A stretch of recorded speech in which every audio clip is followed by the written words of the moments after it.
And now, weighing in out of the blue corner, Josh the Punk Thompson. 100% agree. And on the other mic, he weighs in from the red corner, Big John McCarthy.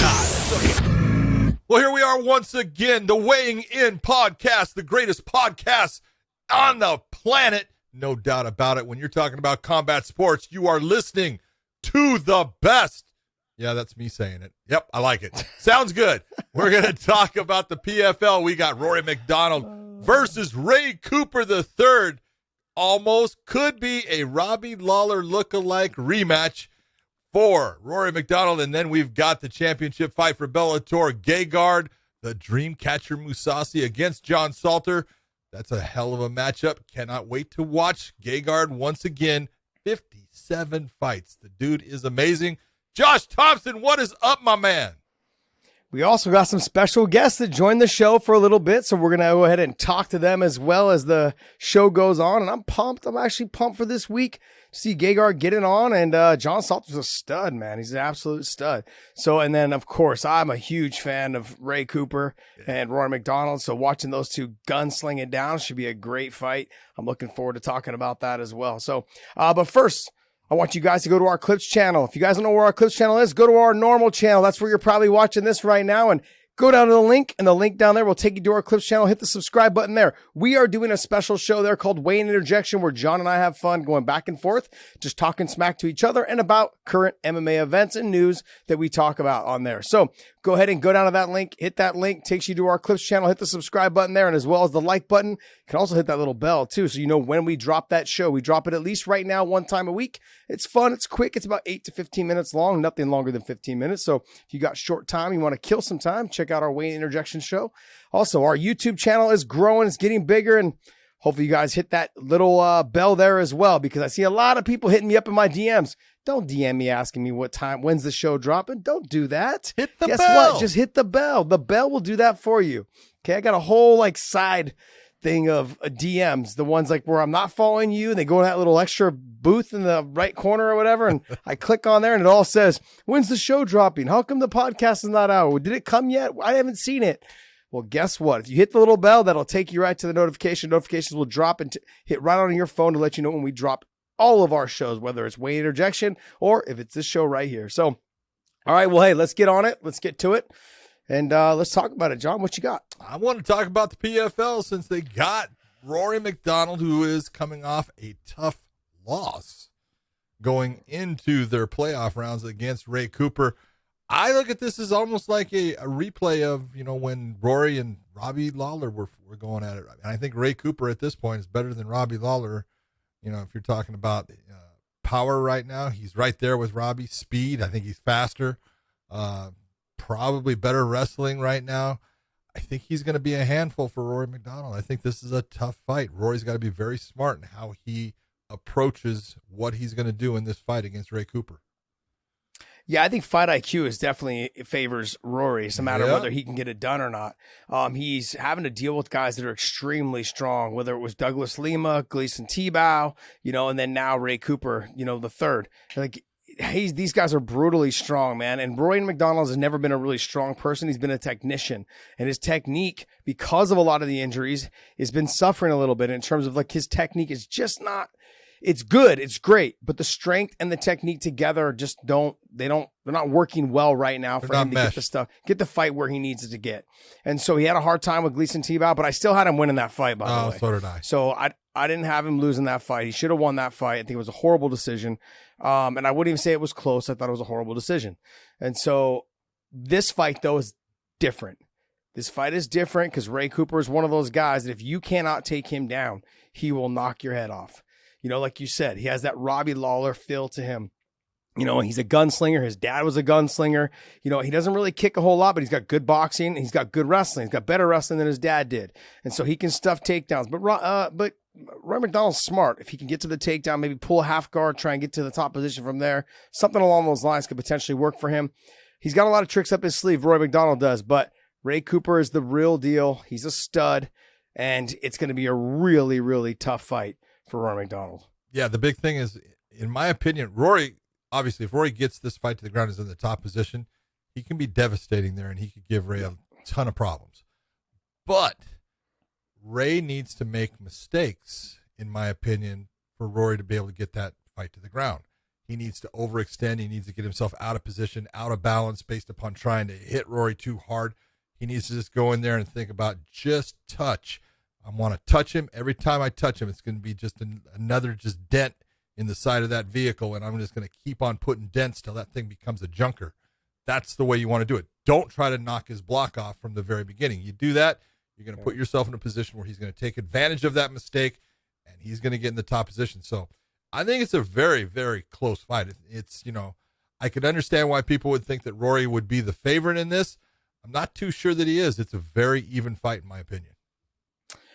I would favor Rory only because of the level of competition he's had to face. That would pretty much be about it. I would also say the technique. So the technique and the level of competition he's had to face. He's had to fight guys that are very similar to Ray Cooper, but it just so happened to be that those guys were some of his toughest fights. Yep. And so when you're talking about that, and now that he's getting a little bit older and he has taken a ton of damage, he still has all the technique. He's still a dog in there. He still will be willing to throw down.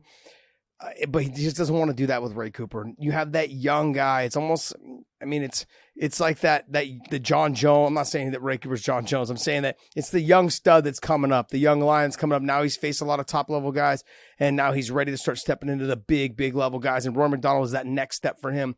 I think he's got a really good chance, especially if he starts throwing that calf kick. I think because Rory has had some problems with that lead leg after the Lima fight, as well as his nose. I believe he's got like one of those fake bridges for his nose.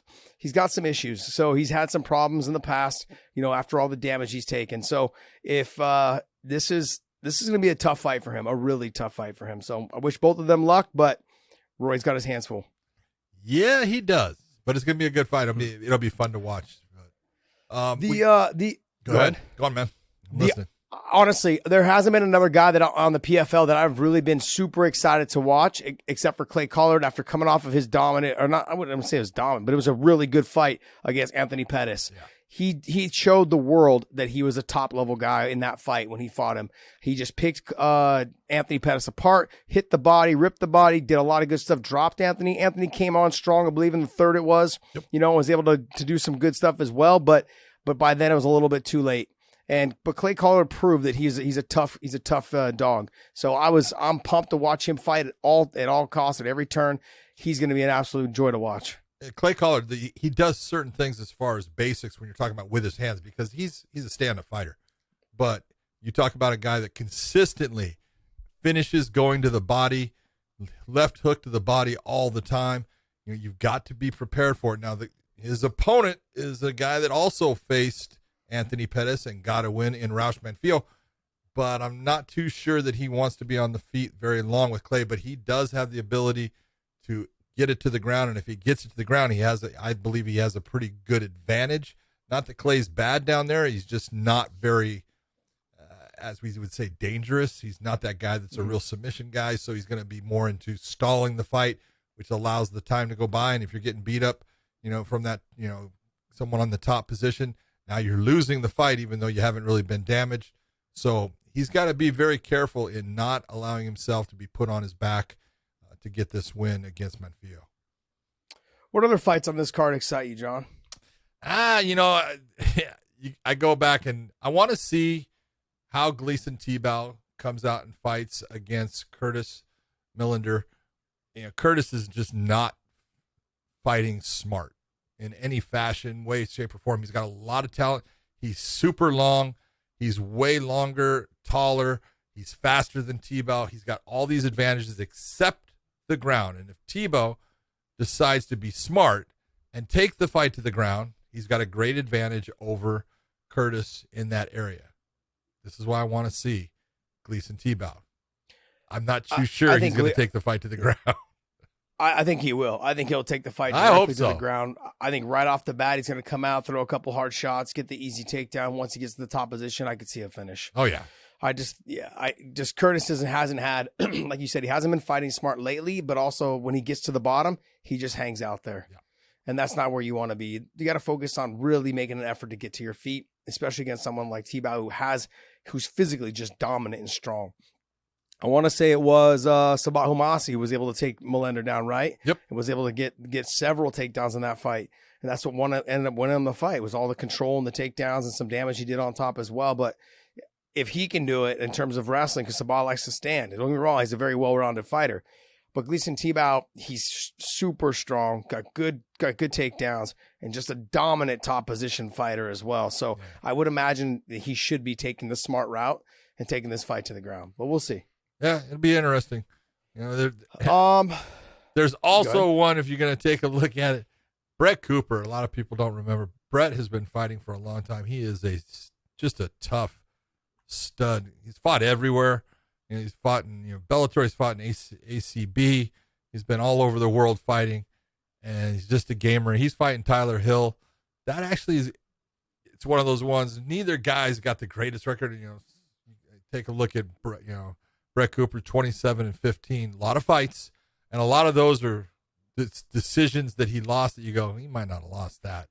But he's fought really tough all over the place. And Tyler Hill, he's got a good stand-up game. He's tough as hell. He likes to use his jiu-jitsu. He's got a long frame, so he wraps up darces and things. I actually think that was going to be a fun fight to watch. All right. But I mean, hey, so the PFL, is it on Thursday or Friday? Friday. It's on Friday, so Friday it'll be 13th. it'll be heads up with us, huh? Yeah. Well, one's on a All premium right. channel and one's on ESPN, so Yeah. people have to pay for a channel on one and have to just watch on a channel on the other.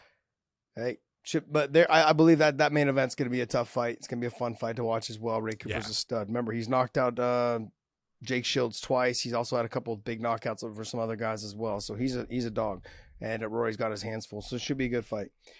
All right, let's get into Bellator. Do it, dude. Let's work our way from the middle of the card or wherever we think somebody's going to be a tough fight. You want to scroll down to the middle there? Let's Scroll down to the bottom and see if there's any fights off the bottom is there anything in the prelim area that excites you there, John? Excites? I don't know about excite. Danny Sabatello. There you go. That's I don't give a shit who you are. Johnny Campbell. Johnny He's Cupcakes Campbell. awesome. Think of that. Because he was fun to watch. He had the fight against Henry Corrales where he was just throwing bombs the entire time and just walking forward. And no one walks forward on Henry Corrales. No, And he just kept coming after him and put Henry away in that. I just think that's going to be a fun fight. Danny is a stud wrestler. I think he wrestled out of Purdue, correct? Yep. Yeah, he was out of Purdue. He's a stud wrestler. He took a fight. His debut was on short notice, and he came in, had a dominant performance over Johns, right? God, what was his last? It was Brett Johns. Brett Johns.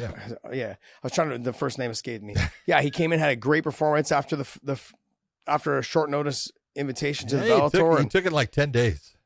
Yeah, that was I was checking him out. I'm like, okay, let me look him up. Let me see, what he's done. He has a great record. He's 11-1. I'm like, okay, let me see. I watched the highlights of him. I'm like, I don't think Brett John's gonna beat this guy. Yeah, we talked about it. Unless he makes a mistake. Yeah, you and I were about talking about it. But I reached out to you. I'm like, is he that good? Like, and you're like, no, he's good. And I'm like, because he looks good on all these other cards, but I don't know how good the level of competition is he's facing.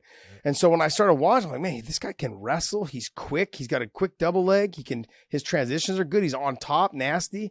I'm like, all right, okay, I can see this. This is going to be a fun fight. I'm glad this will be headlining our prelims. Yeah, this is good stuff. If Johnny Campbell fights in any fashion like he did against Henry Corrales, and Danny fights in any way that like he fought against Brett, it's going to be fantastic. It'll be a fun fight. This is going to be. I'm a Johnny Cupcakes Campbell fan now after what he did, because he would get hit, just start talking, that ain't shit, and walk forward and go again. I was like, wow, if that ain't shit, man, you're pretty goddamn crazy. I liked it. It was fun. All right, Ty Guerter coming back against, now this is a tough one, man, Kazmarat Bestev. Okay. Ty Talk Guerter. to me, John. Well, look at Bestev is about 6'6". He used to fight in light heavyweights. That's where I've seen him fight, and he's very tall. He's actually got decent wrestling. He gets into a body lock. He'll sweep the legs out. He'll use an inside trip, outside trip at times. He does a lot of good work on top. On his back, not too sure about. Everything is as comfortable as being that top position fighter. More of holding down, slowing the fight down. But really, it's about Ty Guerter and being on the feet and being elusive on the feet and using his speed, because I do believe he's the faster fighter by a lot in this. And if he can use his speed and use his footwork to get in and out in this type of fight, he can do well. The real question is, the people that end up, beating Ty usually take him off his feet and put him on his back. If Ty can keep that from happening, he's going to get a win. If he can't keep that from happening, he's probably going to end up with a loss. Yeah, that's the thing with Ty Guerter. He's got to learn, if he does get taken down, getting back to his feet.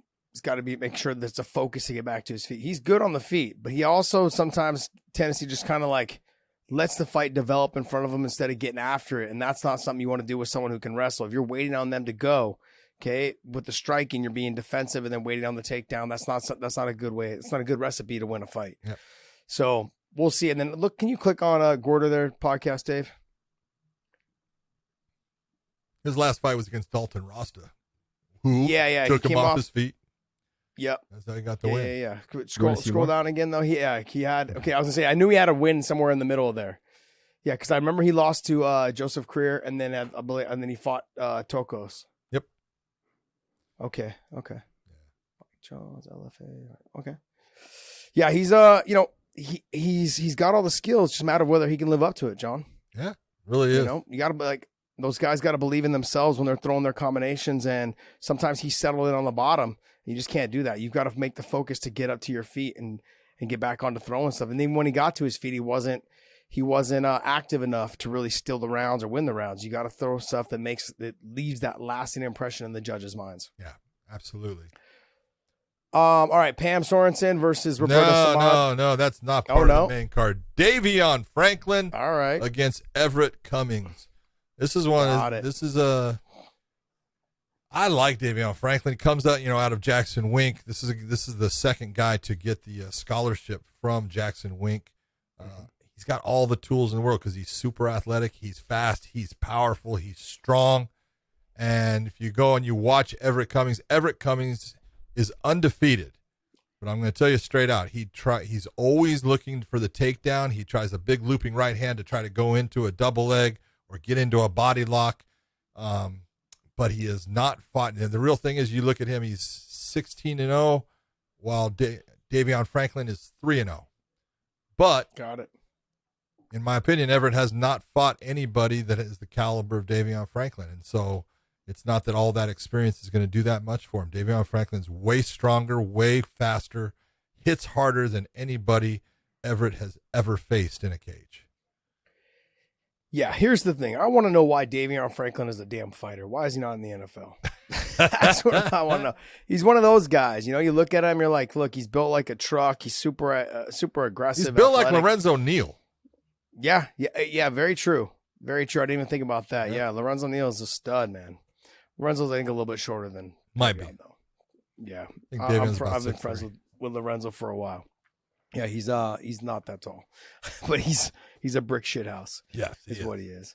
Yeah, but I guess we're gonna see, man. Look, Davion Franklin he's a stud. Obviously, when you're training with guys out of Jackson Wink and they're investing time and money and energy into you the way that they are him, that means that you're special. Yep. And so if you're special, then you should be prepared to fight someone who's 15-0. So it should be one of those fights where you should potentially get him out of there, but this is going to be a tough challenge for him. And I agree with you. Everett Cummings has never fought someone like Davion Franklin when it comes to athleticism. Not at all. So it should make for a fun fight. Yep. Now you're going to get into the fights that are the fights I'm looking forward to. Magomedov against Rafion Stotts. This is one, man, anything can happen in this one. How is this not the co-main event? I don't know.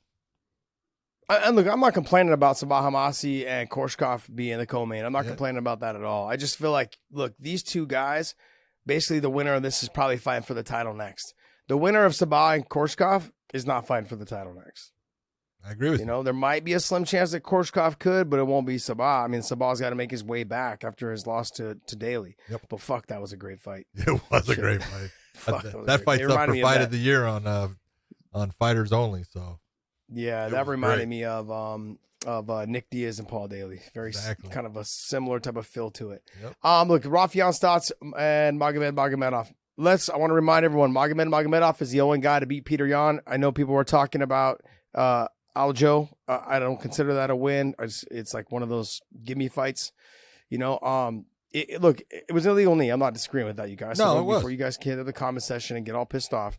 Okay, I understand what you're saying, but that's like technically to me that's not really a win. And I understand it went in the win column and he won the title and he got the title, but I'm talking about really got beat. So Magomed's the only guy to beat Peter Yan. Peter Yan's the only guy to beat Magomed. So this should make for a great fight because Rafion Stotts is also 16-1, and he's a stud as well. Great wrestling, good stand up. You know, good submission. He's gonna have his hands full though. With Magomedov. The level of wrestling will be the difference, and whether Rafion can get back to his feet. That's the other thing. So that's gonna be kind of the control factor. You're going to have that Dagestani style control from the top, that, you know, like that Khabib style type control from the top. It's going to be hard to beat. And Rafion's got to be very careful on positioning because of the submissions as well. So there's a lot of things that favor Rafion in this fight with the stand up. If he can keep it on the feet, he's definitely, I don't know how much and how long he can. He's definitely faster than Magomed. He's got the speed advantage in it. I think he's actually got the reach advantage, the length advantage in it, because he's actually got, you know, broad shoulders, long arms. But it is exactly what you're saying. The pace. Rafion's got good. He's got good cardio. He doesn't get tired. He's able to run a pace. But can he do that for all these rounds against someone that is going to be working to take him down? Because it's normally Rafion that is the guy leading, whether the fight's going to be on the feet or on the ground. Now it's going to be somebody else. Yeah. It's usually him on top, controlling where the fight goes. And I don't know if that's going to be the case in this situation. Might not be. So, Might not be. Yeah, it's going to be. We're going to see some good scrambles. We're going to see a lot of transitions. You're going to see two little ferrets probably rolling around on the ground, and whether Rafion can get back to his feet or not and start letting some hands go. The one thing that kind of concerns me is that if he is able to get back to his feet, will he be how hesitant will he be to let his hands and his kicks go, knowing that if he gets taken down again, it's a lot of work to get back up to your feet. But he can't be. So he can't be. He's got to let his stuff go if he wants to get the win. He can't just get back to his feet and then hesitate. Yep. It's gonna be a hard fought fight for him if he does. It's gonna be like two pissed off hamsters going after it. Awesome. And the co-main event will be Koreshkov versus Homasi, as you have already said. Homasi's got power in his hands, always has, and he's a guy that will come for it. But at least he had the fight, as you were talking about, with Curtis, and he fought really smart. He got takedowns, and he used his ground game, and he's got a good ground game as far as the top position. He can maintain that. He can do some damage, with his ground and pound. But Koreshkov can wrestle, and I don't know if Homasi can get him to the ground, and definitely not as easily as he was able to get Curtis down.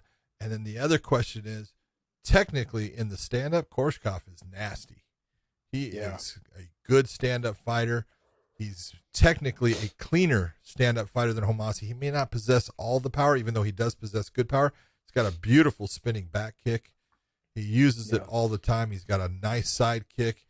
He's got all the tools. The guy is just remarkably calm inside the cage, too. So this is going to be a tough fight for Homasi. But Homasi has the power, and he has the attitude where he could get the win, but he's definitely going to have to work his butt off for it. Yeah, he's a stud. Koreshkov's a stud. He's someone that also seems kind of big for the weight. He's got a kind of that long, lanky body style. He can wrestle, as we saw against Douglas Lima. He was able to take Douglas Lima down pretty much at will until he gassed himself out. And, and I don't know if Homasi's got good enough wrestling to continue to take him down. And even on the feet, it's going to be a very tough fight for Homasi.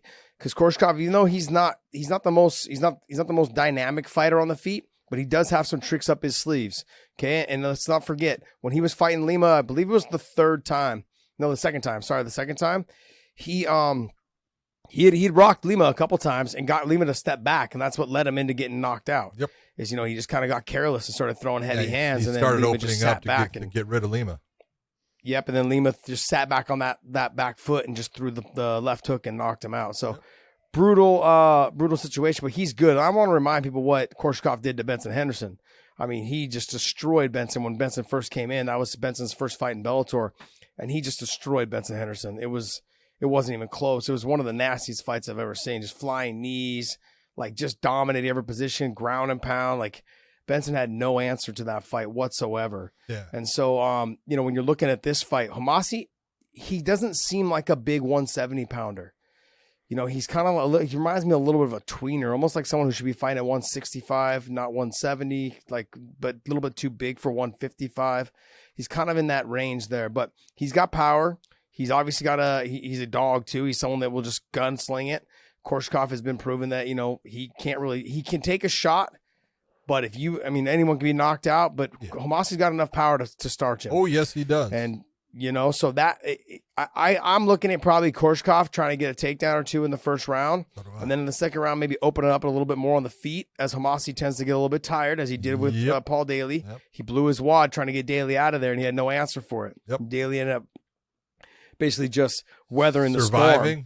Surviving and finished the round stronger than Mousasi did at the end of the first, and then came out in the second, and came out and was able to finish the fight. But yeah, it's just like Mousasi's got to fight smart. If he does rock him, he's got to make sure he picks and chooses his shots very well, because Koreshkov is someone who normally comes in shape. Yeah, absolutely. He just wasn't able to wrestle for 5 hard rounds against Douglas Lima, because Douglas Lima made him work for it. But yeah, we're gonna see. I think it's gonna be a fun fight. I would have liked to have seen Stotts and Magomedov in the co-main, but look, honestly, this is probably one of those lead-up fights where someone's gonna get knocked out, so I can understand it. Yep, I think that's the way they're looking at it. But let's talk about the main event. The main event is GEGARD Mousasi versus John Salter. But first, we're going to talk about John Salter, and we're going to break him down, talk about his areas of expertise and what he does well, and we'll go on from there. John? Let's just be honest. John Salter comes from a wrestling background. He's been, he was in Strikeforce. He was in the UFC, kind of young in his career when he was there. But he's got it's a meshed system with wrestling and jiu-jitsu. He does things differently. He's intertwined both styles and made it basically his own. He calls it Salty Dog Jiu-Jitsu. I love, he's got the greatest commercials in the world for his place too.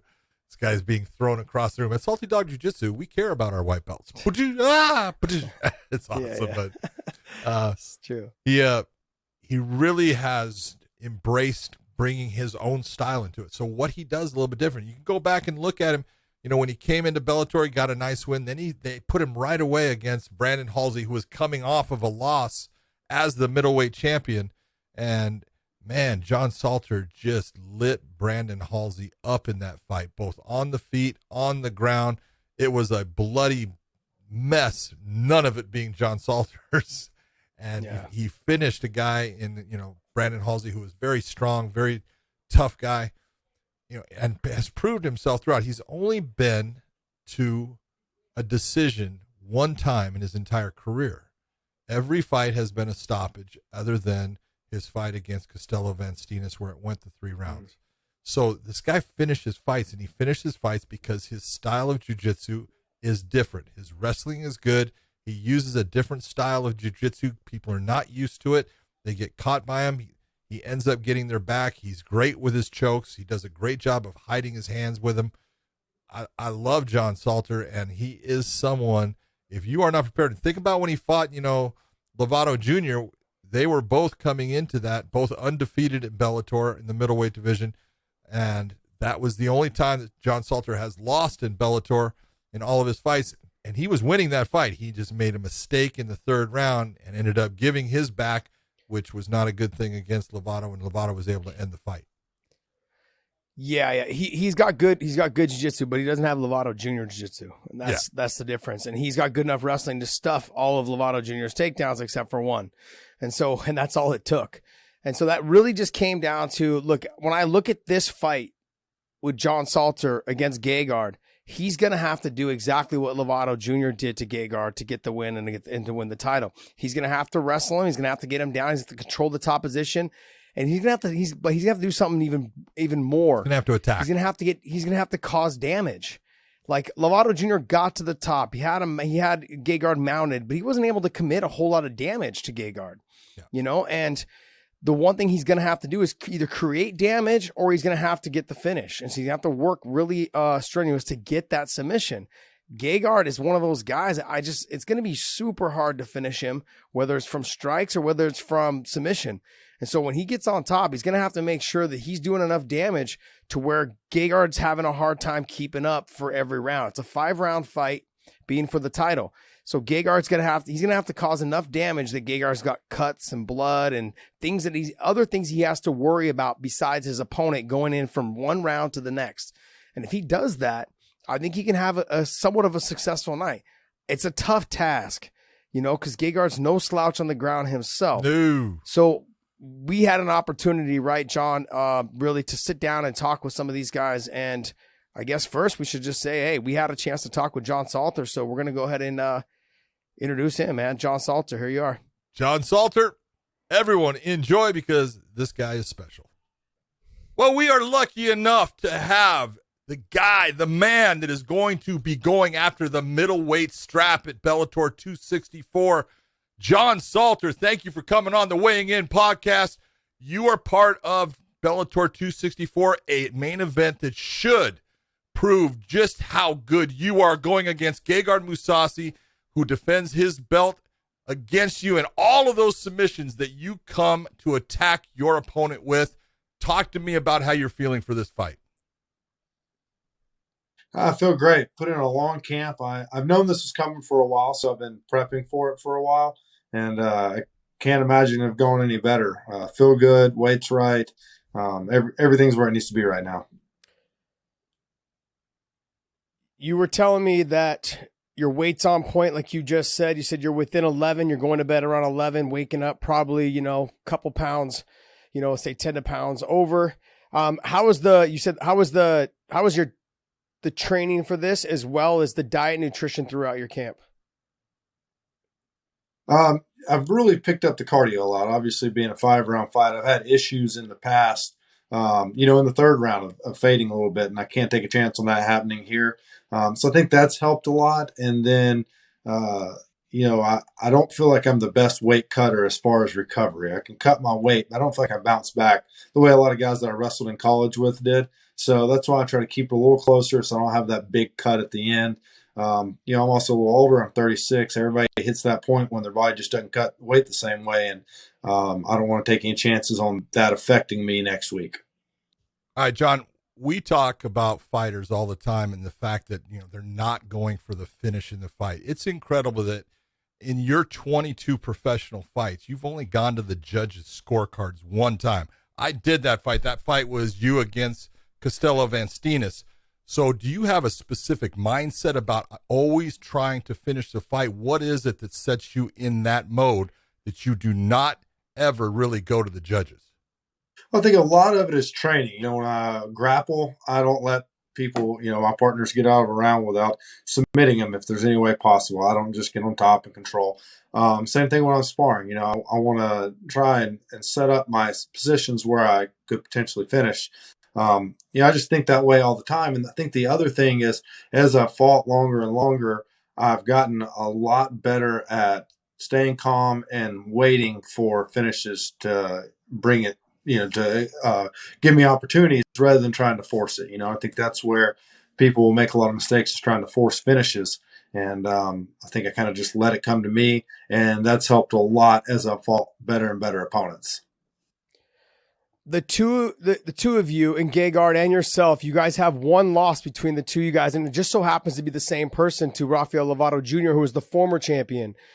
Do you take anything away from the fact that from your loss, you were dominating the fight and then made a mistake in the 3rd round that cost you the fight, whereas Gegard was being dominated for the first 3 rounds, 2.5 rounds, until he was able to kind of get his wits back about him, but then he faded in the 5th round.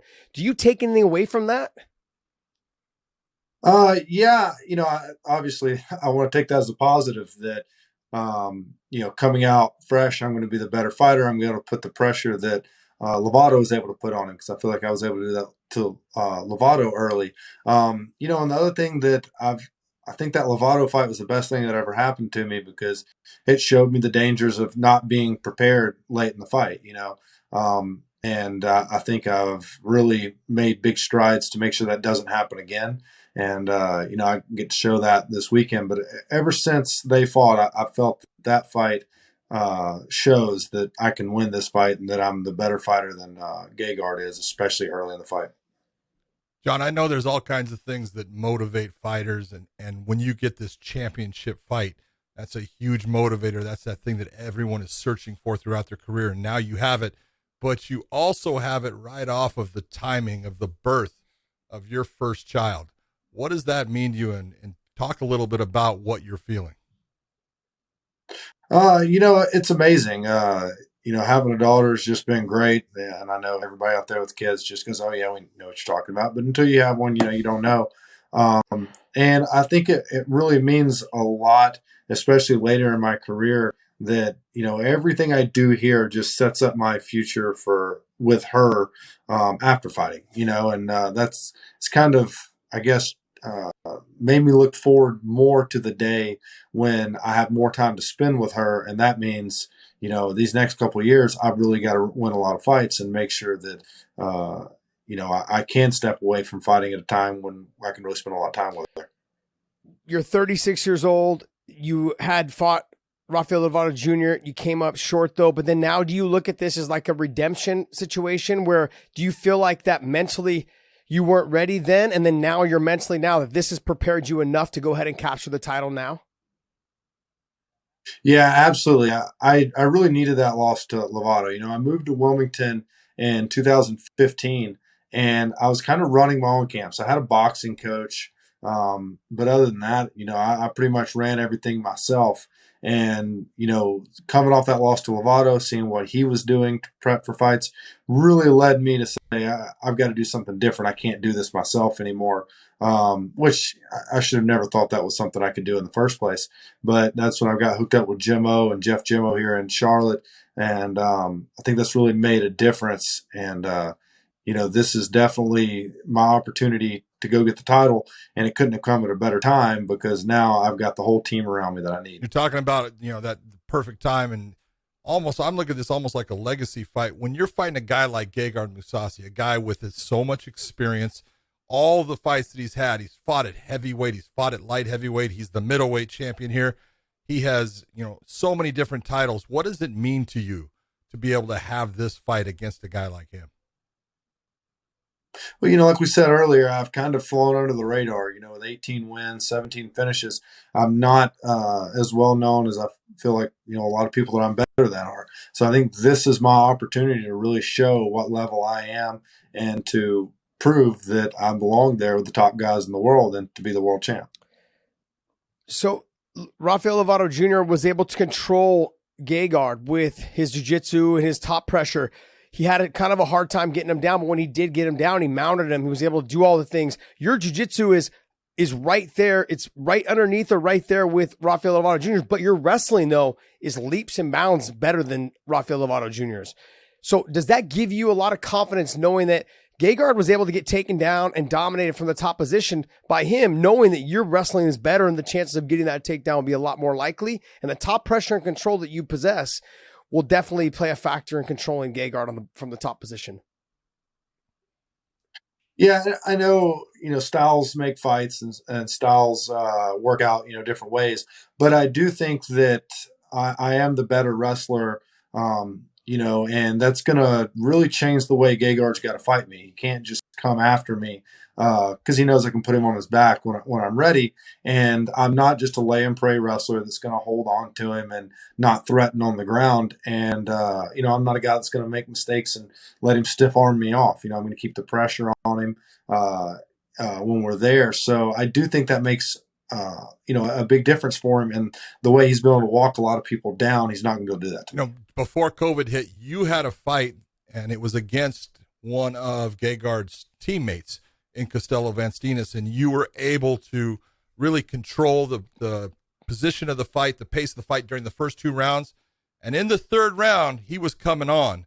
What did that fight teach you? What did it do for you in thinking, well, you know what? That's a teammate of Gegard's. I learned this from that, and it's not going to happen with him.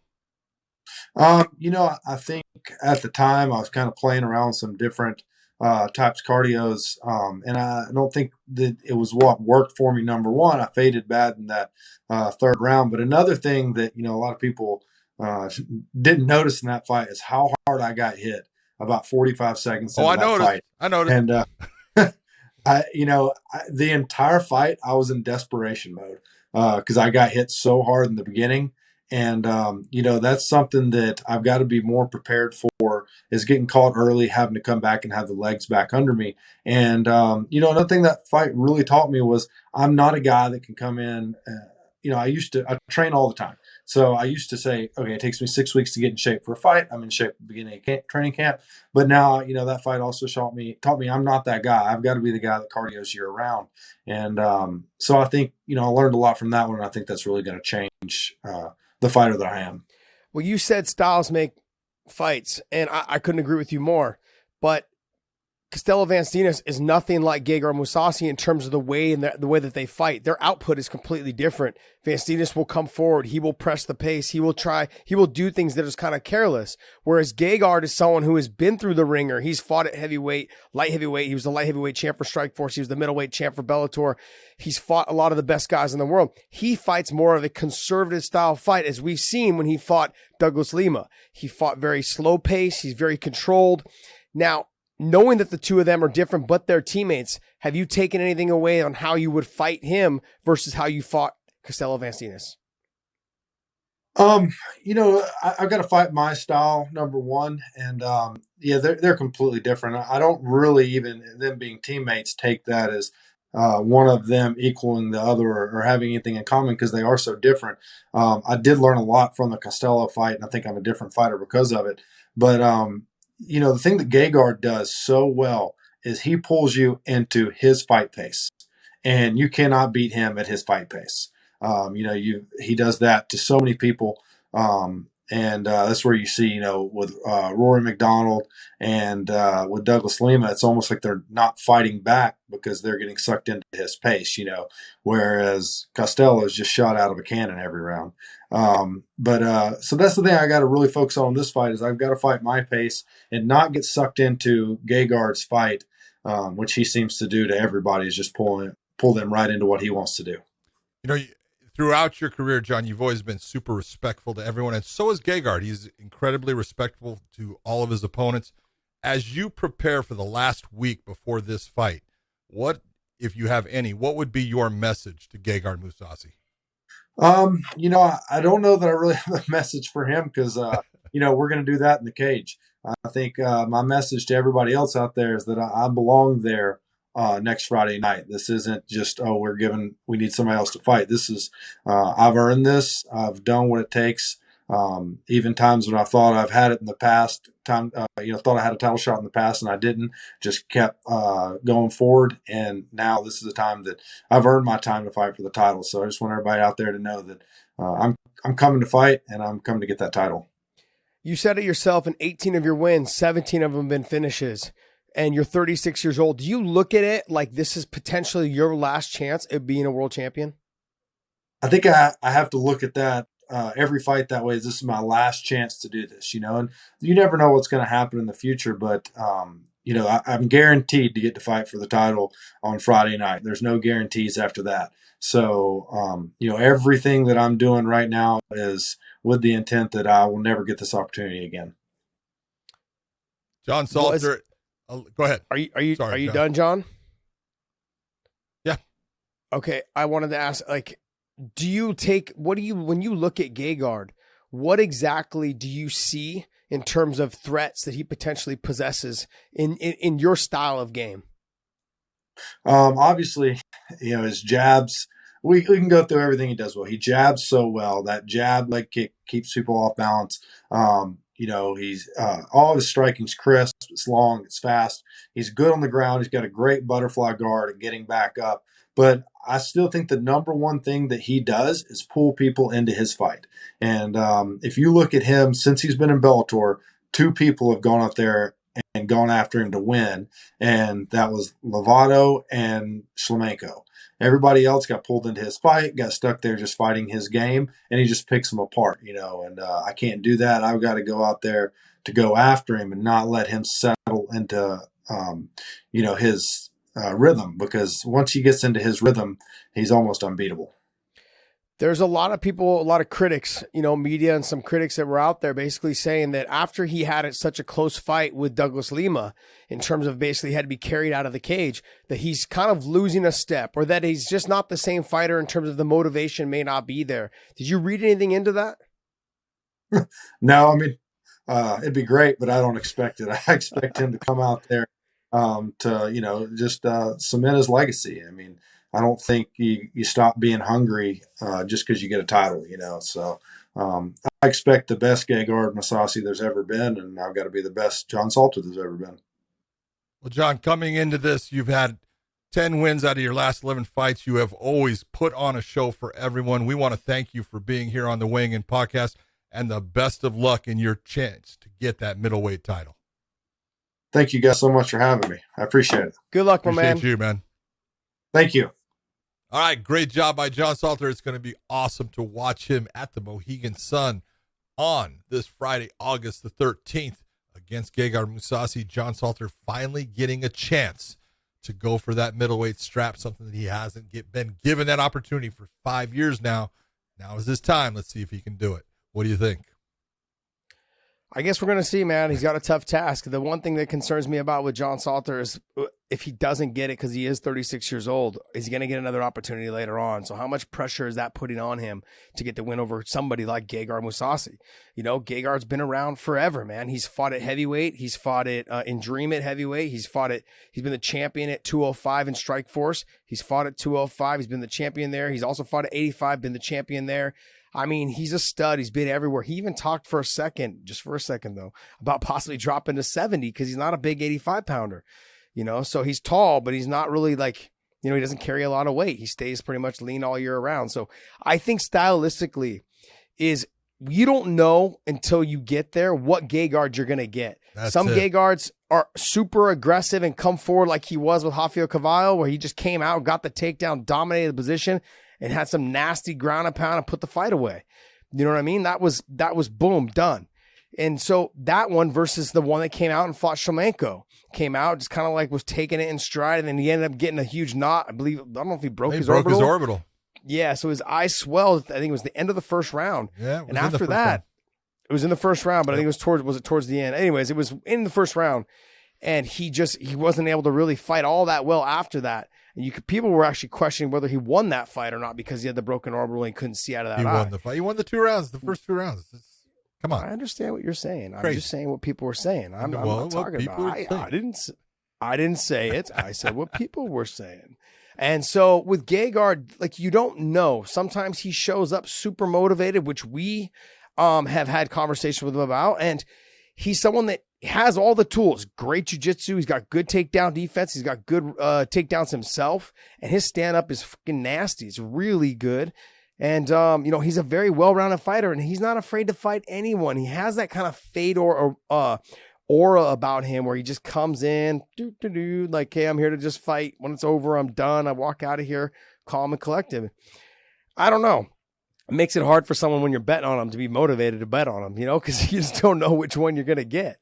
But he's good. He's talented all the way around. He's been a champion through and through in almost every organization he's been in. You're talking about the technical prowess of Rory McDonald and how good he is there.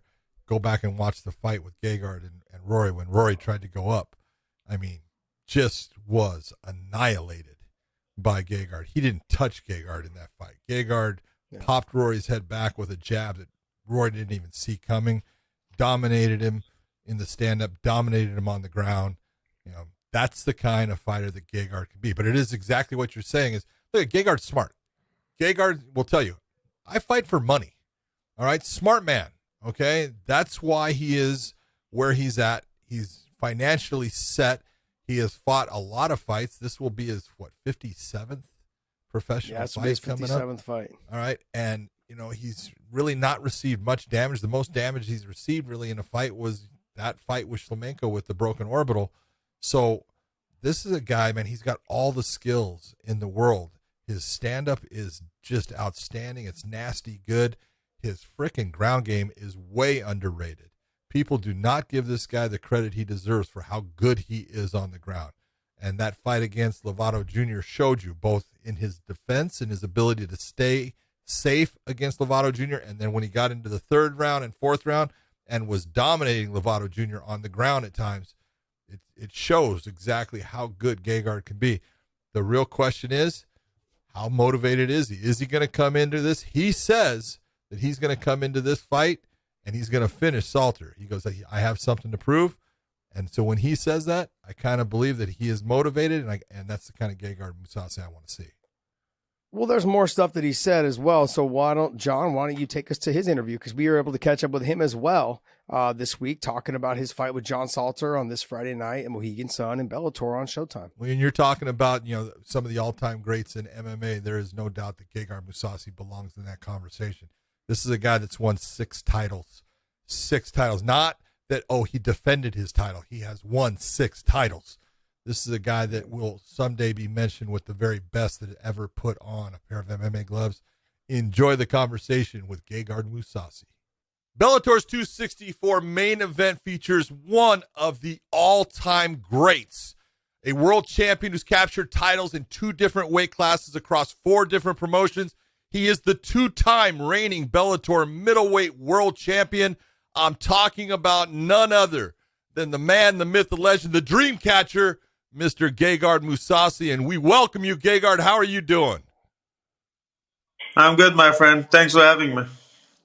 It's been great, man. It's been years. You've basically made it full circle. I mean, you fought in every major promotion. You've been successful in all the major promotions, and you won a light heavyweight title on Strikeforce with Showtime, and then now you are back here on Showtime for Bellator and the middleweight champion here.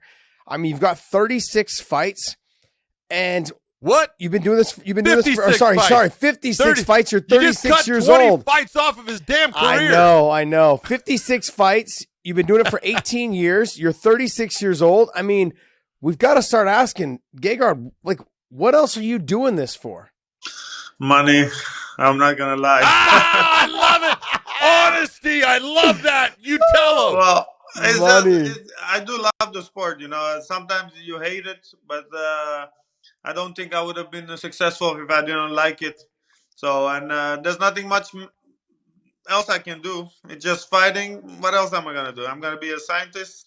I mean, it's just fighting. That's what I've done when I was a kid. So this is what I do best and make a good living. So it's everything, You're a damn prize fighter. Of course you want the money. Look, all right, just like Josh was saying, 18 years you've been fighting.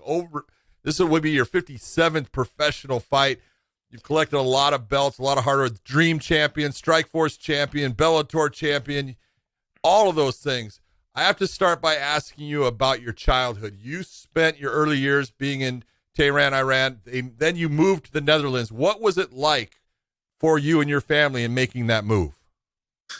Well, I think it was difficult, especially for my parents. I was young, but from what my mother tells me, 6 months was difficult.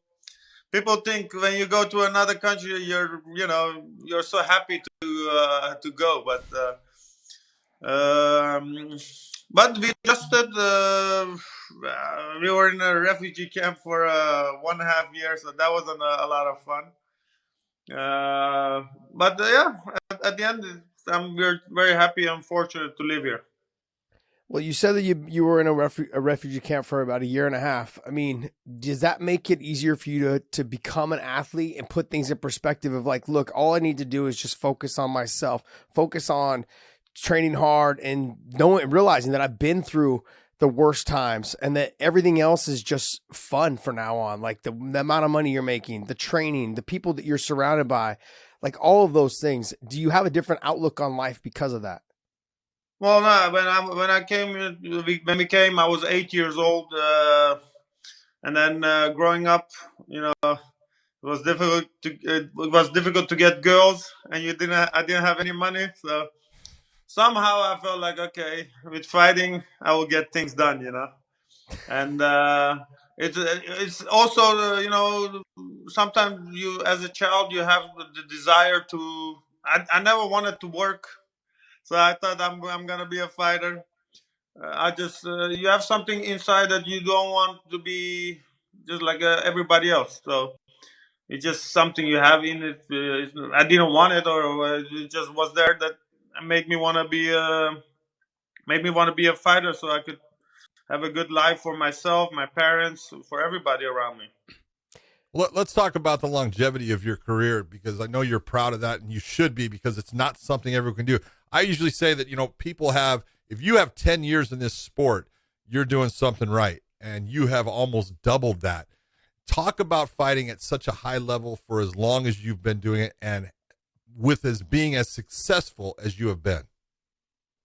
Well, I think I don't take a lot of damage in my fights. I don't usually get punched a lot. Also in training, I'm careful. Still, there's injuries.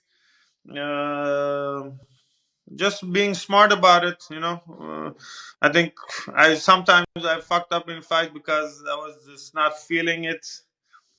But I felt like, yeah, I messed up a couple times, and sometimes Which just one? not. Which one do you think you messed up the most? I think Lavato fights. Second time I fought Jacare. King Mo, I just didn't have the skills to beat him. Back then, I wasn't really training wrestling. I was just, that was skills. But sometimes I lost because I was unexperienced. But with Lavato, I fucked up bad.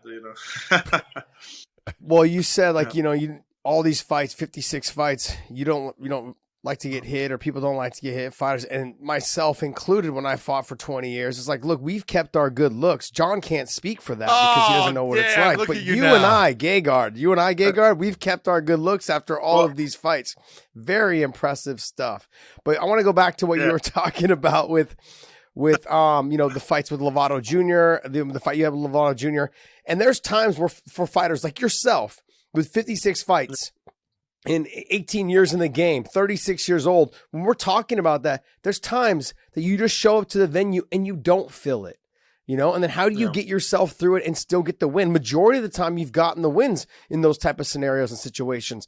Like, what goes through your mind when you show up to the venue and you're just not feeling it? Well, I trained for. I wanted to beat him badly. It wasn't that I didn't train for it. I trained way too long for it, and maybe that overdid it also. He just beat me in the fifth round. It was going evenly. Uh, I think mentally, I wasn't there.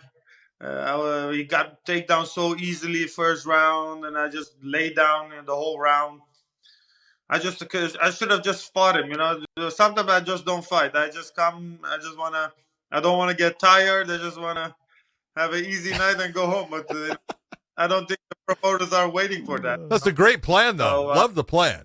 Yeah. I'm just going to go. Yeah, I don't want to get tired. I don't want to get hurt. I just want to get paid. That's a great plan for fighting. I love that. Yeah, but, I got so this fight, I'm gonna go in there and just go on.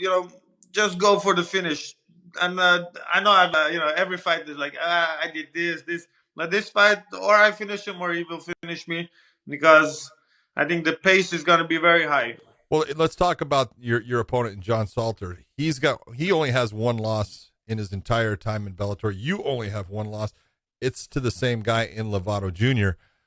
But what John Salter does is very similar to what Lovato did, as far as he's got a great jiu-jitsu game, but he's got a better wrestling game than Lovato Jr. How are you going to deal with that? Yeah, I think he's very confident in his skills, especially against me. He feels like, okay, he can wrestle, he can do jiu-jitsu, and he feels like that's my weak point. But I know for a fact that he's gonna be surprised, and I think the strength difference is gonna be very you will see the strength difference, because I got surprises for him, and he will know in this fight. You know. Yeah, I was talking when we talked with him earlier. We said, I said to him, I go, he had success against Lovato Jr. in taking him down or stopping the takedowns and staying away from the grappling, whereas Lovato Jr. had success against you, taking you down and controlling the top position. And like John was saying, that's kind of a similar style. Knowing that his wrestling is so good, knowing that he's got good jiu-jitsu, but people overlook how good your jiu-jitsu is. You know, let's not forget when you fought the former champion in Rafael Cavallo, was it? When you fought Rafael Cavallo, right? When you dominated that top Cavallo, you dominated that top position. Yeah, when you dominated Rafael Cavallo, you got the takedown, just dominated the whole position. You know, from there, people underestimate your jiu-jitsu as well. Well, you know, I think fighting Chris Weidman, if I come to fight, it doesn't matter if they take me down, because I'm coming to fight. But there's fights when they take me down, I'm like, okay, I'm gonna just lay down here. You know, they don't do any damage. And similar to John Salter, he's gonna have a fight. There's no laying down on the ground waiting for, you know. So he's gonna get the same treatment as the White man. I like that. Even worse, because I think Whiteman is a better fighter than him. So it's just how I go into the fight, and like I said, I think he will be surprised, and he's gonna bring the fight. So that's good about it, because he wants to take me down constantly, and I will have to work constantly. So it's gonna make a good fight, because if he takes me down, I'm just gonna work my ass off to get up right away. There's no waiting. You had a teammate that fought John Salter in Costello Van Steenis. Did you guys talk about what Costello felt? Did you go back and watch that fight and see where Salter was strong and where he had problems? Well, I think Costello was way too aggressive, and then John Salter just controlled him a lot. He didn't do any damage on the ground, just holding. And so, yeah, we talked about the fight, but, you know, he's not going to hold me down. And believe me, he's not going to take me down. Maybe once. Maybe once. Once. And I will, maybe one time. I give him that. And then he's going to get tired. So he has talked about his wrestling is going to kind of be the key. He's going to kind of come in and do what he normally does. I think in his last 18 fights, he's only had one that's gone the distance. Does that mean that he's going to look to, and that was against Costello Van Steenis. And now are you looking for him to kind of fight you the same way he fought your teammate in Costello Van Steenis? Yeah, he's not going to change very differently. He will push you against the cage, and then he will shoot and hold you, and then I'm not impressed with his ground and pound, not his stand-up. He's a good wrestler. He's a southpaw, so that makes things a little bit more difficult. But like I said, I'm coming to fight him. And if he shoots and if I take top control, I feel like I can really hurt him. Gegard, you like I said, you fought for a lot of different promotions, and you've always gone to where they're going to pay you, and I love that about you. Me and Josh talk about fighters being smart and going after the money because you only have so many years in this, but you kind of coming full time with Showtime, because Showtime used to put on Strikeforce, and you had some epic fights in Strikeforce, and now you're back on Showtime with Bellator. Does that have any kind of sentimental feelings towards you? I didn't know this fight will be on Showtime, but for me, it's just a fight, you know. And this fight, I really want to get a finish, because those last two fights were decisions, and I'm not happy about that. So I think it's a little bit more motivated to go full out, you know. And no, like I said, or he will finish me or I will finish him, but it's not going to be. No judges needed. I'm not going to try to score points and run away. That's good to me. How much of an influence was it for you to reunite with Scott Coker, knowing that you'd already fought for him in Strikeforce, and then now you're here in Bellator? Scott's the CEO here. Scott Coker is. And was that one of the deciding factors on you leaving the UFC and coming to Bellator? Yeah, 100%. I have great relationship with Scott. He always treated me well, and he paid me what I felt like I deserved. So I'm thankful, and so also for him, I have to beat this guy up really good. So because they're paying me pretty well, so I shouldn't be. I'm gonna put it all on the line this time. One of the things I know you talked to Scott Coker about is you actually agreed that you would go up to light heavyweight again, where you fought at light heavyweight in the Strikeforce, and you're talking about going back up because Scott kind of asked you because he'd like to see maybe you going against someone like Nemkov or the winner of the light heavyweight Grand Prix. Is that something that you have in the back of your mind? Yeah, gaining weight.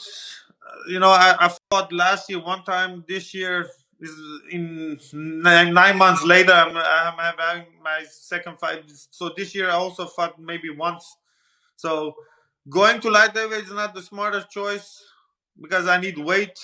I need. You saw Machida versus Ryan Bader, right? Yep. The weight difference is just too big. You're not gonna put that much weight in 2 months, Yeah. But whoever the champion is, I'm gonna fight. But let's first beat John Salter, and then we go from there. I agree. Now he just brought up you going up in weight, but there's a new champ now at 170, and you fought two of the former champions, Douglas Lima, and then also Roy McDonald. And you had dominant performances against both of them. But now there's a new champion, Yaroslav Amosov, who's undefeated, has the best record in MMA. Is there a potential matchup between you and him? Because you have talked about possibly maybe even going down because you're not a big middleweight either. Well, I'm not gonna make 170. I thought I could, but I would die. I would just have to cut one of my nuts. Oh, hold on. We heard about that whole thing with Bert Kreischer. My nuts are very heavy, but no more 170 guys. I mean, if I fight 170 guys, you don't get. It's not okay, the same. I gotta ask you a question. Have you ever heard of a guy named Bert Kreischer? Oh, geez, yes, please. Bert Kreischer, he's a comedian. He was talking about you on the Joe Rogan podcast. Oh gosh. It's hysterical. Yeah, I know. You know what that podcast delivered me? What?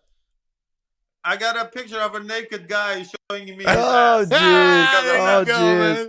I thought you were going to say... didn't get me any fans that... I thought you were going to say you got like a Condom Depot sponsor or something. There you go. No girls messaged me after that podcast, but just one gay guy sent me a naked picture. At least you got to let him know, loves baby. you. Tell him, hey, thanks for coming to my DMs with the big dick energy, buddy. I appreciate it. And I don't know why, but the guy had a big, huge ass. It was so disgusting. It's fucking great. Oh, Yeah, that's, if you guys haven't heard that story, man, that's one of the funniest stories on the Rogan show. You said Bert Kreischer talking about, and then even Brendan had brought it up too, going, yeah, man, I heard the story about Gegard in the sauna, and I heard it's just big dick energy, because he walks around with the big dick energy, kind of humble, keeps to himself, very soft spoken. He's just got a big old swing, just a big old swinging dick. It's great. I love it. I fucking love it. It's so funny. I was actually telling John about the story before you came on. I was like, you and I had fought on a couple of the Strikeforce shows before, but I had seen you fight, didn't really know you. But then after I beat Gilbert Melendez, the first time you had reached out to me and asked me about my conditioning and cardio routine. And then ever since then, you and I have kind of been, friends ever since then. I mean, realistically. So, you tend to fight at a pace, though, that kind of gets people to fight into their pace. Like you did with the Lima fight. You were touching him. You were winning the rounds. They were close, but you were winning the rounds. He wasn't active. But a lot of people respect your they respect your technique. They respect your skills. And you kind of get them to fight at your pace. When you fought... Go ahead. I'm sorry. When you fought Rafael Lovato Jr., he was the one that was the aggressor. And I feel like if you look at Salter and the way he fights, he's going to try to fight you the same way that Rafael Lovato Jr. fought you, because the pressure, the takedowns, the consistent movement, you tend to slow people down. He tends to try to push people to break. How do you combat that, though, against someone like him? For this fight, the way I want to fight, I think that's perfect because I'm not gonna. I'm gonna fight him in his own pace. So I'm not worried about my conditioning. My conditioning is never greater, and so strength-wise and conditioning, I feel better than ever. And so I'm looking forward to fight at his pace. And then against Douglas Lima, well, first round I took him down. I think I kind of earned his respect with the ground and pound because I did hit him hard, but the guy didn't cut or anything. His face expression didn't change, but I knew I got his respect in the first round, and then round 2, 3, 4, 5, he didn't do anything, and I was like, okay, this is going easy. And then round 5, he wanted to push the pace, and then so I thought, okay, I take him down and win the round. But with this guy, he's gonna put the pace, so I actually like that. So a little bit off topic, John. Go ahead. No. A little bit off topic. I was going to talk to you about is that John brought up the fact that you want to fight probably fight the champion at 205. Whoever wins the World Grand Prix tournament, and whoever the champion is at that time, whether it's Anthony Rumble or Nemkov or Corey Anderson or Bader, one of those. Yeah, Ryan Bader. So any of those four, whoever wins that term, you're going to potentially go up to fight for that title. Does that kind of mean that you would be done at the middleweight division and let your teammate Costello Vanstinas kind of finally slide up into that potential shot at a title? Well, I'm a middleweight. That means no. Huh? That means no. I'm not letting him slide anywhere. No, I'm not a light heavyweight. There's just giving advantage over advantage simply because they're bigger, they're wrestlers, they have the size advantage. So I would make my life a lot more difficult. I'm a middleweight. I would like to prefer to stay at middleweight, but light heavyweight, the winner, I'm gonna fight anyway. So that one, I'm gonna go 100% for it. Gegard, if you were able to just send one message off to John Salter, if you would, what would you say to him before the fight? Well, I would say to him, listen, may the best man win. But I'm going to say I'm coming to fight. And it's a different attitude. So I think he will get the best out of me. He will get the best Mousasi. I love that attitude. I'm being honest. When you won your light heavyweight title in Strikeforce, I did that fight. It was against Babalu. Yeah. Your heart rate didn't get above 70. I was like, is this guy going to fall asleep in here? Because you were touching him up, but you weren't working hard. It was like, I've never seen a guy so calm in my life in the middle of a fight. It was like, I was almost to the point, I think he's sleepwalking through this. But yeah, amazing to watch. John just brought that up, and I want to ask you, you kind of came up during that time because you were over in Pride as well when Fedor was coming up, and you guys kind of had same demeanors, in like basically just the way you guys carry yourselves. You guys, there's not a lot of expression. There's not a lot of enthusiasm when you guys have dominant performances. What is that?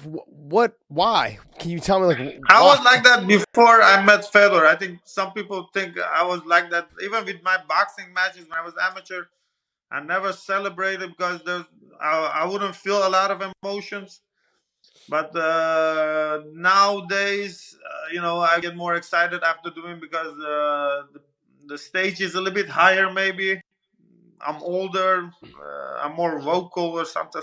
But I never felt like celebrating once your opponent is knocked out or is injured or he just lost. It's just there's no class to celebrate like crazy. In the locker room, I celebrate, but that's just my opinion. There's nothing wrong with celebrating, but nowadays I celebrate more in the case. When you look back on your career, you are one of the most decorated fighters there has been in MMA. You have got, like I said, belts out of Dream, out of Strikeforce, out of Bellator. I think Cage Warriors are Too Hot to Handle was, a promotion in Holland when you first came up. All of these different titles and sometimes multiple, winning the Bellator title twice. What does it all mean to you? It means that I was able to have a life where my family lives with me. I can take care of my family. I can take care of my some friends that need help. So this means a little bit more of a freedom, let's say. It gave me a lot. The fighting. It took a lot from my health, injuries, sacrifices, but still better than a 9 to 5 job. But anyway, it gave me a lot. It gave me the life that that I can be proud to be able to help out family and friends. I couldn't agree with you more. 9 to 5 sucks. Yeah. Fucking blows. Gegard, we want to thank you for your time. Thanks for coming on with us. Thanks for all of you've done for the sport of MMA, and we cannot wait to watch you against John Salter. You have been unbelievable as an athlete in MMA, and the best of luck to you. Well, it seems to me, Josh, that Gegard is a little motivated. He wants to finish this fight, so that's the kind of Gegard that I think both of us want to see. Yeah, I mean, I agree with you. I think that he is extremely motivated for this fight. What he talked about the most, though, John, that makes me feel like he's more motivated is money. What he said was, Bellator's paying me really well. There's a lot of talk of him, going up to 205 if he gets this win, against Salter and potentially fighting the winner of the light heavyweight World Grand Prix. So if that's the case, I'm excited to see where this all goes. He must be getting paid a shit ton of money if he's going to be going up to 205 to face one of those killers. Well, he was saying, he goes, it should be fun. It's a lot to go up in weight. He goes, it's not really good. That's not a good idea. But he will, though. I think he will. Yeah, because he's fought there before. Let's not forget he fought a heavyweight. I believe he's got a win over Mark Hunt. Mark Hunt. Submission, right? Yep. So yeah, he's been there before. He's done it before, and he's getting a little bit older, so that makes it a little bit harder to do. Yes, it does. But if you're gonna do anything, go up instead of going down at that age of 36. That's it. Speed. It's funny when we asked him about cutting the weight. He said, "Yeah, I thought about it for about a minute." He's like, and then I realized, nah, I'm good. I'm not going to Savvy. I'll never make it doing that. But overall, look, the one thing people need to learn to take away from these conversations that we've had with John Salter and with Gegard is both of them are extremely good on the ground. And I'm going to give a little bit of the favor to John Salter. The wrestling, I'm going to give it to John Salter. But the ability to do things from his back, Gegard is just as good off of his back, as John Salter probably is as good as on top. So they kind of will equal each other out if Gegard gets taken out, if he's motivated and performs that night like we've seen him do in the past. Okay? If he gets back to his feet, this thing favors Gegard all the way. Absolutely. On the feet, it's not even close. You're talking high level, Dutch style kickboxing, just someone who's patient, stalks after you, doesn't overcommit on things to make it easier for you to take him down. He's a stud when it comes to the feet, and he's nasty. And also, as well as when he is on top, he's got some nasty ground and pound. I want to say it was Babalu that he just smashed from the top position. Oh. Am I right? Yeah. That was he smashed Babalu from the top position when they were fought in Strikeforce. He's good on top. So, and they asked Rafael Cavallo when he got to the top position, he just dominated him, got to his back, flattened him out, and just destroyed him from there as well. Dominant position as well. So I think it's gonna really come down to whether Salter can get it on the ground. Yep. And Gegard's got to be able to keep it on the feet. Gegard doesn't have to keep it on the feet. He's just got to be on top. And if he's on top, I think it's going to be an easier night for him as well. So he's got more options, the way of winning this fight than John Salter does. Yeah, but you cannot count Salter out, because look at what he's done throughout his career. The guy catches people and he finishes people, and that's why I enjoy watching him. All right, guys. Well, hey, go to mybookie.ag, use the promo code weighing in, okay? And they will give you a little extra spending cash if you guys use our promo code weighing in, okay? It's only good for the first-time users. So when you first get in, make sure you put in the most amount of money you possibly can, and they will bonus you up as soon as you use our promo code weighing in. So go ahead and do that.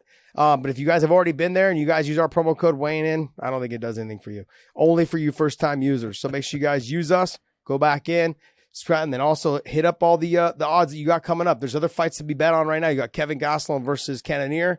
You've got Brandon Royval versus Pantoja. That should be a good fight.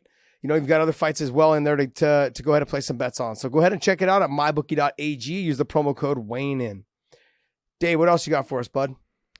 So we're gonna jump into Next. two news items. And so these were just kind of on the lower end as far as like, you know, big news topics, but just more so to do with stuff we've already covered, and then, you know, just kind of sensitive subjects in the sport.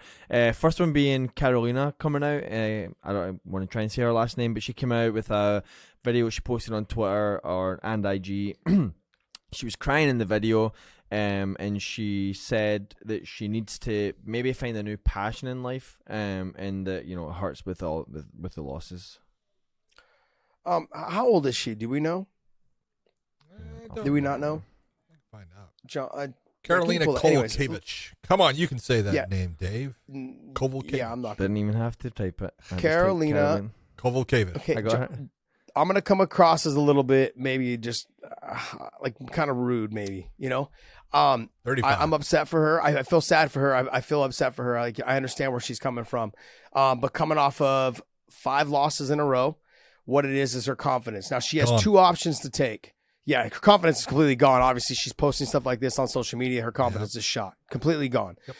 Yep. She has 2 options. She can go down to a lower promotion, okay, LFA or, you know, a smaller show, whatever it is. Get a couple wins, build her confidence back up, work on some new things, depending on how old is she is. She's 35. Okay, I take that back. All right. I mean, like, she can still do that, because I feel like women can fight at a little bit older age right as of now. And so she can do that, build her confidence, come back in and then see if she can get back in there and get a couple wins. Trying to reinvent herself in the smaller promotions.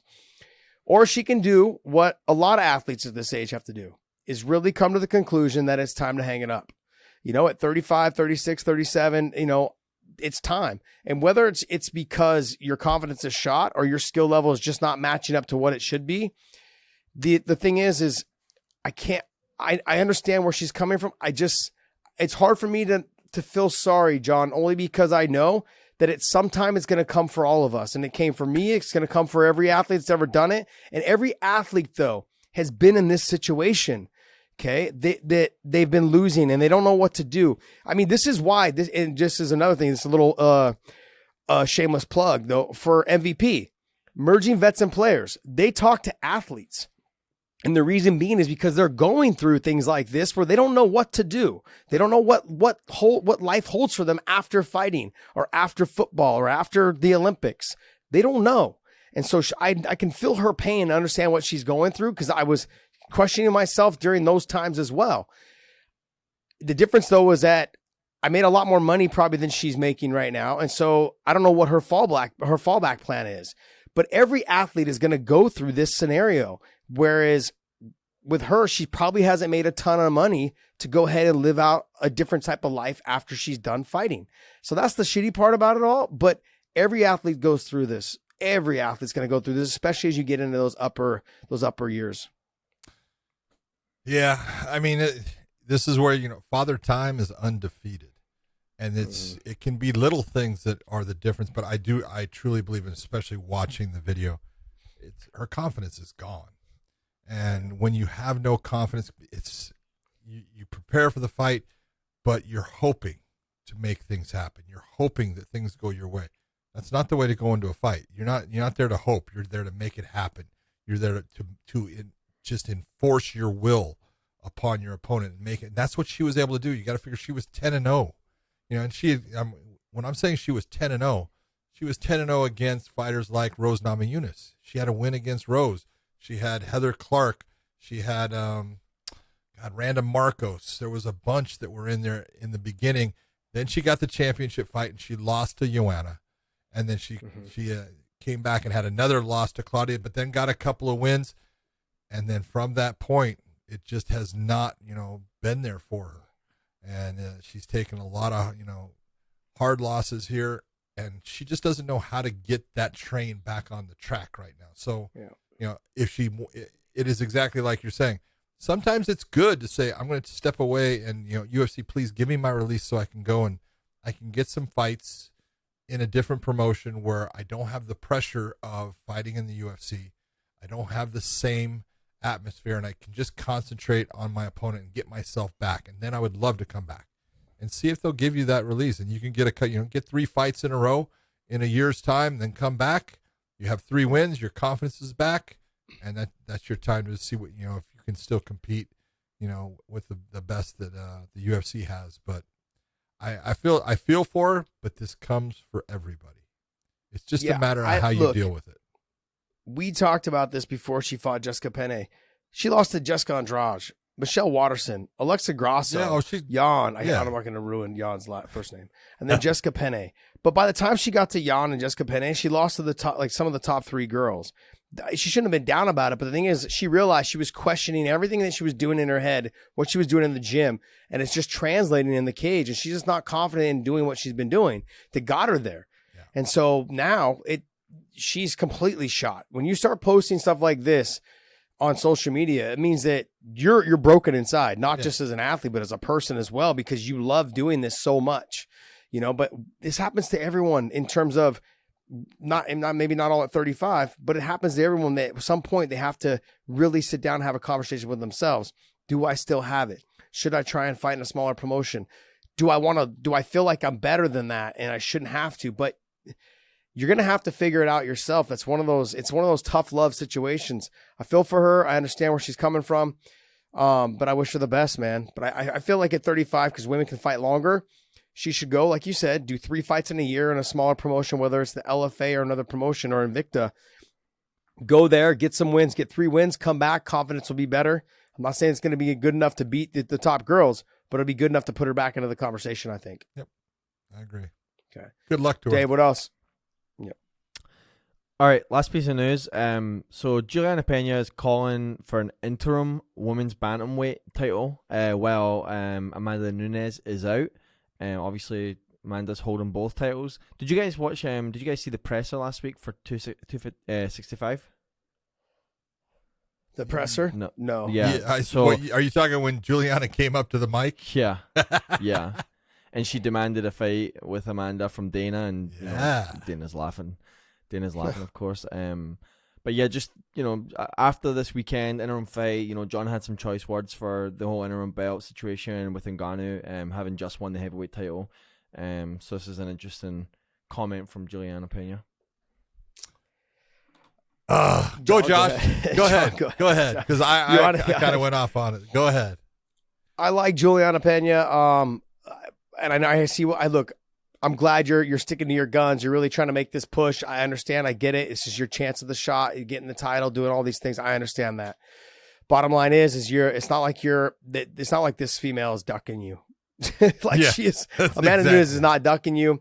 She's got other outside things going on. They all got COVID. You're gonna have to wait in line. Yeah, she had a family get COVID. Her entire family did. Yeah. Not only her family with her little girl. Yeah, and so. I don't want to say it's not classless. I understand why she's doing it. She wants to try to make sure that she's guaranteed an interim title fight so she can say she had a strap and to get the win and all those things if she's able to even get the win against whoever they have her face for the interim title. But Amanda Nunes is not the person that is avoiding anybody. She's not having contract problems. She legit will fight anybody, anytime, no questions asked. So in this situation with Dana, it's a smart play. No, absolutely not. We're not doing an interim title. There's no reason to have a conversation. The Ngannou thing is a completely different situation. He wants to get paid more money. He's the heavyweight champ. That's something you're just going to have to deal with. And Dana knew this is going to take a long time, probably after talking to his agent, and figuring out, look, we're not even close to shortening that gap. So we're just going to have an interim title done. That's the thing. People just look at it oh, Dana's being cheap. Dana knows to do an interim title because he knows that they're not even close to getting the deal done. Ngannou probably wants this, and Dana wants this over here. That's not even in the picture. You know what I mean? So when they get to about here is when you'll start seeing Dana bring up Ngannou in terms of, okay, we're getting closer. Let's start talking about Ngannou having a fight. Let's start pumping the media. He's already sticking to Ngannou a little bit about the whole, you couldn't have written a better story. The guy from the WWE, Vince McMahon, that kind of stuff. That's letting Ngannou know, hey, this is your chance, your opportunity to be a star because the story's been written. That's Dana's way of trying to get him to fight for the less money. And hey, I'll pay you a little bump, but you're only going to get a little bump. And Ngannou's nah.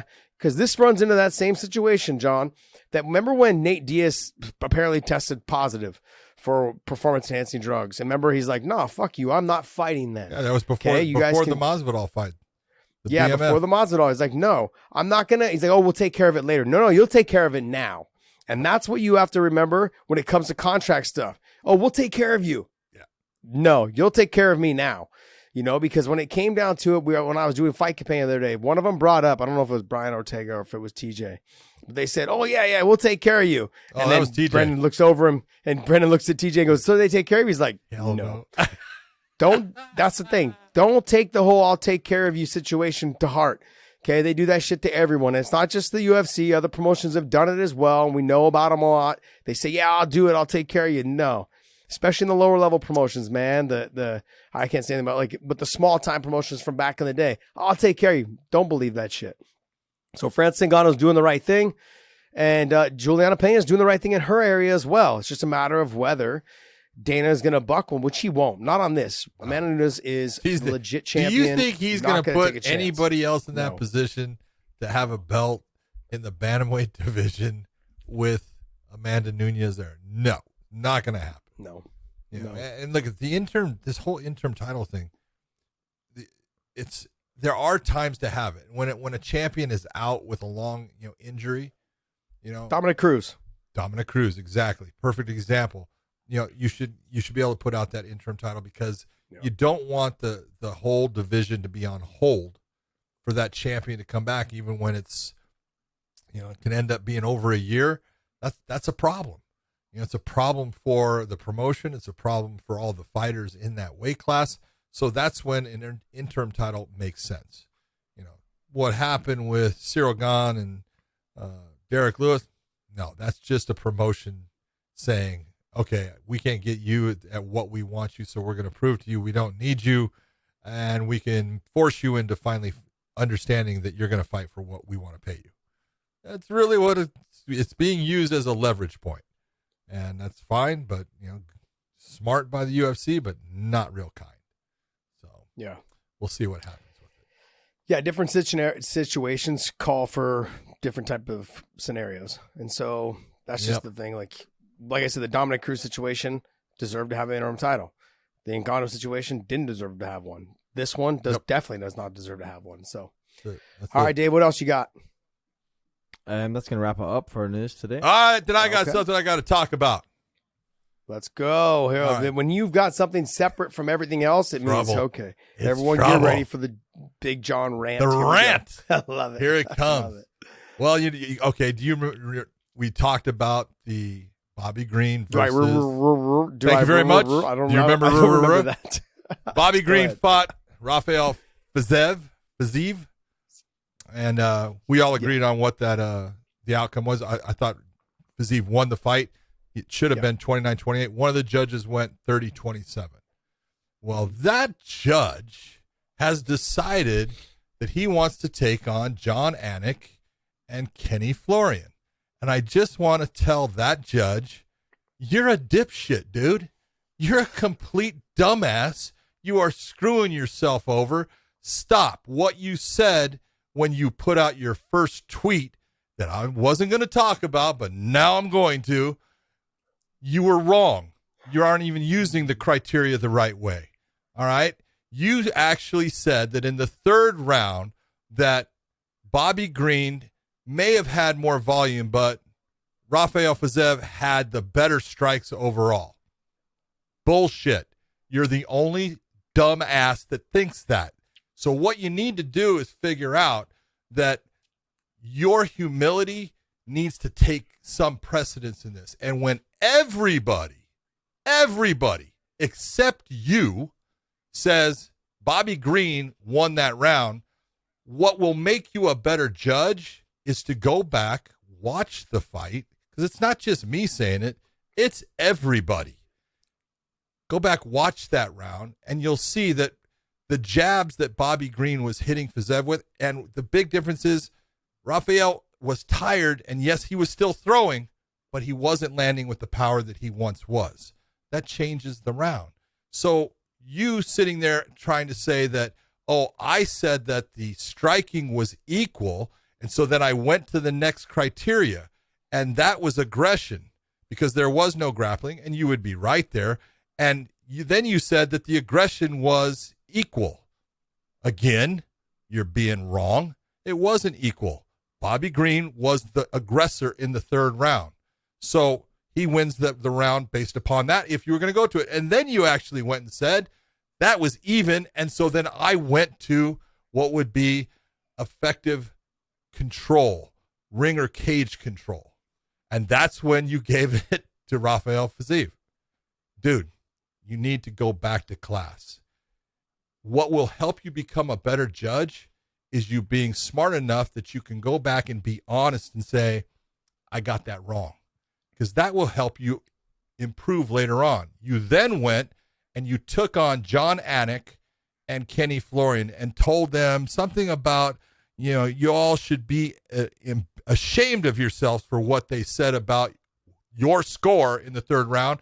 And you're wrong. They shouldn't be ashamed of themselves because they're right. And then you said, I'm not Adelaide Bird. Dude, you have absolutely overstepped it. Grow up, learn how to be an actual official in this sport, and get the fuck off of Twitter. Thank you. Yeah. John, I'm going to touch on what you just said a little bit. Look, it doesn't matter who you are. You could be a judge or a ref or whatever it is. Anybody that, if you believe that you were right, stay off social media. Yeah. You don't need to justify yourself to anyone. Okay. If you don't believe you're right and you feel like you have to protest other people, then that means that you, in some way in your mind, you had doubts yourself when you made the card or when you made that round, you scored that round. Leave it alone. Okay. Look, if you want to do something like Keith Peterson did when Dominic Cruz said he smelled like alcohol and cigarettes. Stay Do quiet. nothing. Stay quiet. Move on with yourself, because you're going to judge hundreds, maybe even thousands more of rounds. Okay. And this fight will be forgotten by then. Let's just stay off social media. Okay. The lack of professionalism that you just showed that you're not ready to be put in that chair. That's really what it comes down to. You should have just left it alone. Go back, like John said, not just John, but I think everyone would agree. When you feel like a round where people were criticizing you for that round, go back and watch it several times, not just one time. Watch it several times and see how you can see it from their eyes. Why would they believe that? Why would 15 or 30 or 100 people say that this person won, that Bobby Green won over Fiziev in the third round when I had it the other way? Break it down. That's your job, to get better every single time, so we can stop having these problems and these discussions on every damn MMA platform that exists. Is just go out there and learn how to do your job a little bit better. I mean, everyone had it the first two rounds, I think, for Fiziev.